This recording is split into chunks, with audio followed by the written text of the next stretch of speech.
This is Justin Kantor of SoulMusic.com, and today I have the pleasure of speaking with Mr. Raheem DeVaughn, who's just released an impressive new album entitled The Love and War Masterpiece. After capturing the attention of soul music lovers everywhere with addictive jams like Customer, You, and Text Messages, he's stepping up his game to the next level with an album that combines his signature love jams with powerful messages of social commentary and future-minded grooves. So, how are you today, Mr. DeVaughn? I'm good, man. Good. So, tell me about the concept behind Love and War Masterpiece and how you ultimately came up with that title. Man, I think you kind of captured it in the tag joint, but it's definitely half of the album is socially conscious. The other half is love, and I just feel like musically right now, that's where I am. I feel like as an artist, we make message music. As producers, we make message music, and I feel like it's a lot to talk about in the world. When you put out music, and it needs to be a sense of upliftment, bringing people together, but it can also be resourceful and be chiming out a message, for people to take heed to certain things too as well. Absolutely. I came up with the title, The Love and War Masterpiece.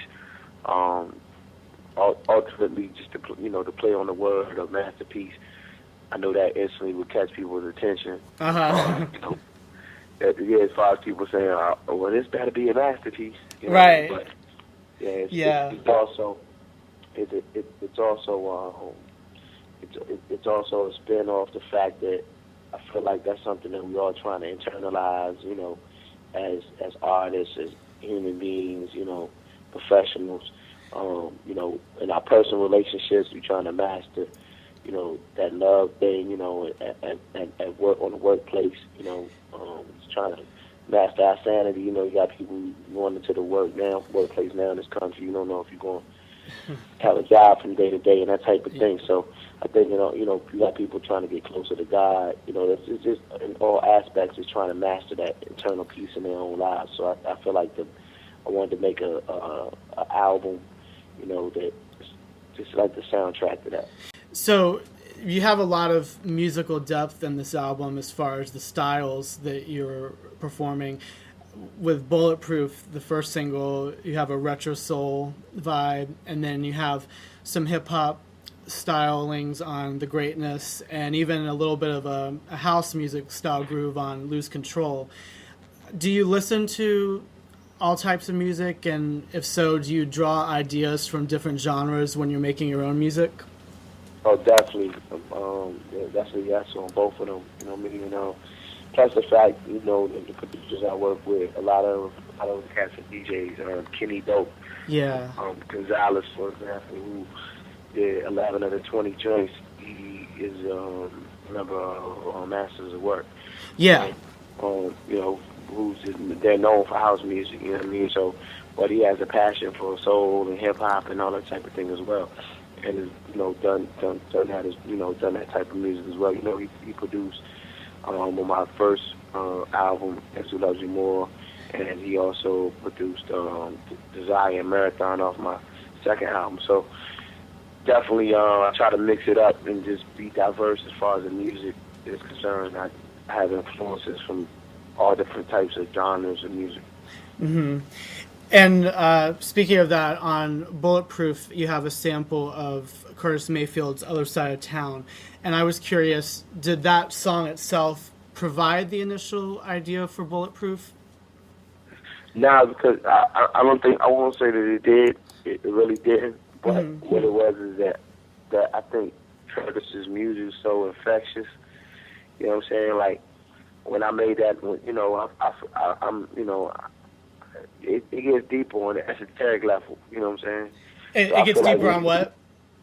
On the esoteric level. Oh, right. And on the spiritual level. I feel like when you loop certain things, you know what I'm saying? You can create, almost like create a portal or a doorway for certain things. Right. So I think spiritually, like when I took that record and looped it and whatnot, like I definitely think that You know what I'm saying? You could, like, his vibe was all in it. You know what I'm saying? Yeah. And all that, and that's a beautiful, and it wasn't something that's done purposely, but it's just like, you know, I tell you this, like, there's no way. See, I don't write stuff down. You know what I'm saying? That's the everything.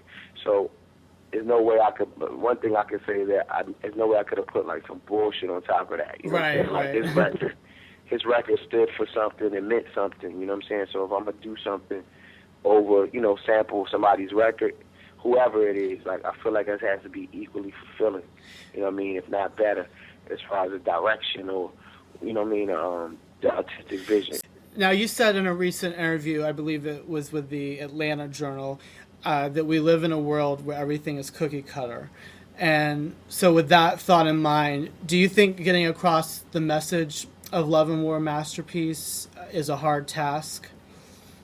Nah. I think people want it. People want change. The mass. They want to hear truth. They want to hear love. They want to hear, like, they want that balance. You know, when they step in the club, they want to hear that Gucci Man. They want to hear whatever. You know, they want to party. When they step outside, you know, or when they start their day, you know, they want Raheem DeVaughn as well too. Okay. You know what I mean? I feel like, you know, sometimes the record companies take it for granted, or whomever, you know, radio, and take it for granted that people want to hear the same thing. Every 10 songs, every hour on an hour, you know what I mean? And it's really not the case. Right.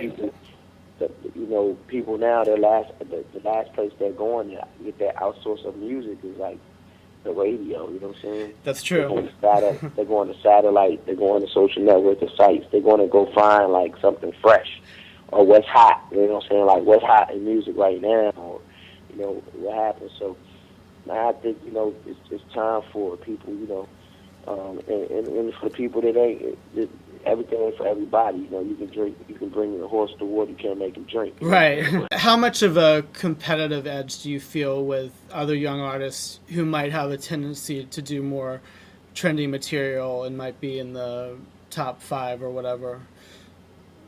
I feel like I'm in my own lane. You know what I'm saying? You know, I feel like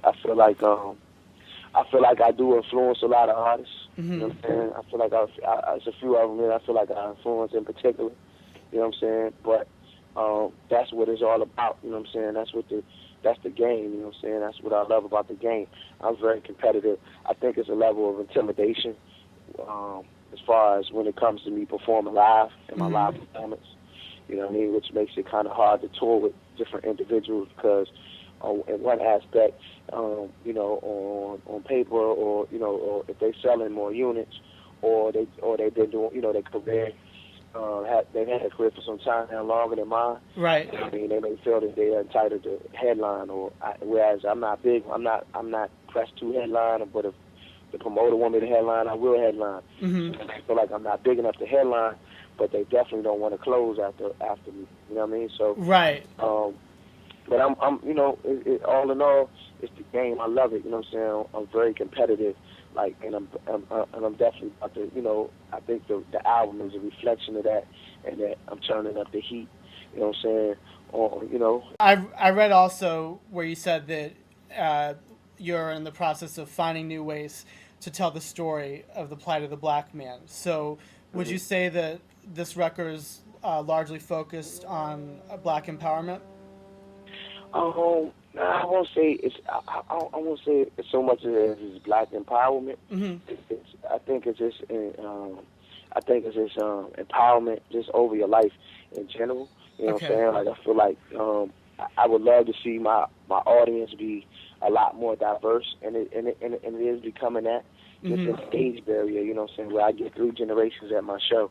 You know, for the souls that are all ages, I'll get the youngins, I'll get my generation, I'll get my mom's generation. Right. You know what I mean? But I would love to get a lot more of that sprinkle, you know what I'm saying? Just you know, just different ethnic groups, and I'm seeing that at the shows. But when I do speak, you know, or any views on the record, whether it's from a socially conscious side or from a love side, you know, I'm speaking from a black male perspective, you know, my own perspective. And, you know, in the black community, I think there are a lot of things that we definitely need to focus on and have concerns about. You know what I'm saying? Mm-hmm. One